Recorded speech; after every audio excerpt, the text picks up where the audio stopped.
Throughout the video, you'll probably hear a lot of raindrop sound effects. Yeah, I was in my car recording the audio for this video. I don't really want to re-record it. Plus, I think it's kind of funny considering I'm talking about an Avatar film. So, yeah, I'm going to keep it in. Deal with it. Enjoy the review.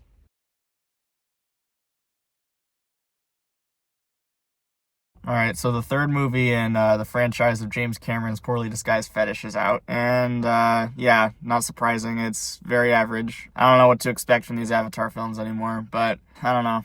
The visuals are really good. I saw it in IMAX 3D. It looked great. The Providence Place IMAX is one of the best in the country, from what I can understand. It's a really good screen. But it doesn't make up for the fact that the stories in this, especially the second and third film, are very boring. They're not interesting at all, and they kind of just use the amazing VFX as a vehicle just to get by on this really, really bland and boring story, which is disappointing because James Cameron used to be good at, like, tight, really interesting stories from, like, pretty much all of his other films that cut out a lot of the fat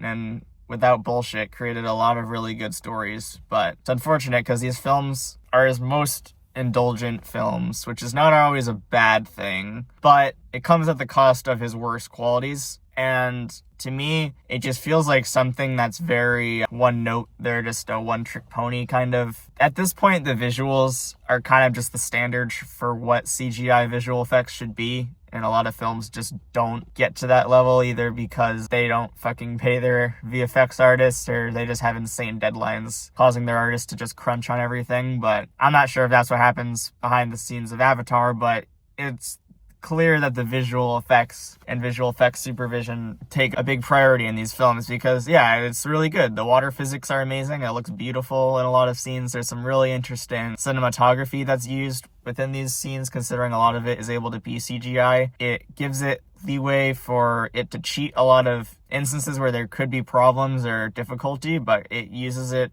I'll say, in a very creative way, which is definitely something to compliment the visual effects for.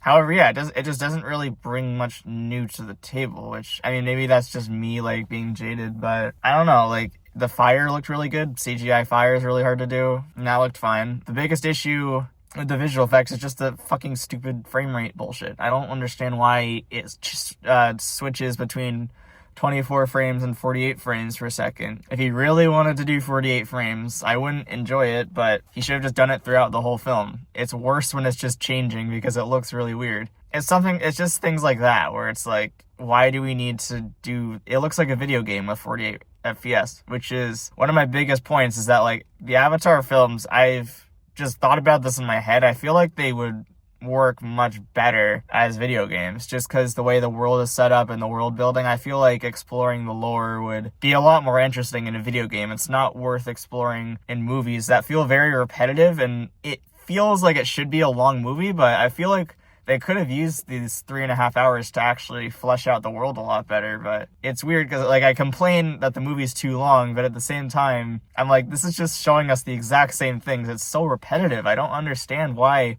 the movie is structured this way. And with that, there's also just some weird, like, I don't know if it's James Cameron or, like, Disney interfering with the way that dialogue is written. It's really strange. No other James Cameron movies really had this, besides maybe a couple moments in the first Avatar. Yeah, there's a lot of weird dialogue written for the younger characters that I just found very cringy and just weird, out of place, and just, like, didn't fit. I think it was meant to feel very cool, but it just didn't really work for me at all. And also, I don't think the actor playing Spider is very good. That was kind of one of my major critiques with the acting throughout the film. I think throughout the film, the acting is relatively, like, pretty good. There's no complaints there, just besides the Spider character. I'm not a fan, really, of him. He also leads into a lot of the structural and plot beats that are just really annoying in this film with, like, there's a comical amount of just, like, fake out deaths. It's like, oh, we're gonna tease that this is gonna happen, but no, we're not gonna kill a kid, obviously, because it's a PG-13 movie. But, you know, I don't know, it's just something that's not, these movies aren't really my thing. They're, obviously, a lot of people like them, that's why they're, like, some of the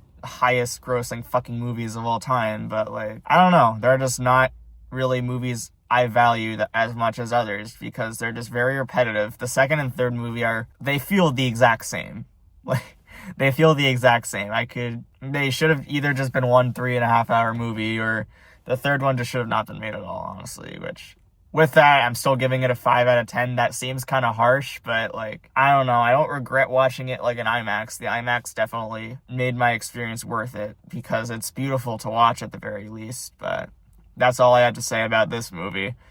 If you like what you see, then I highly appreciate people watching my videos and sticking around for new ones. But if you like what you see, then always like and subscribe. So thank you.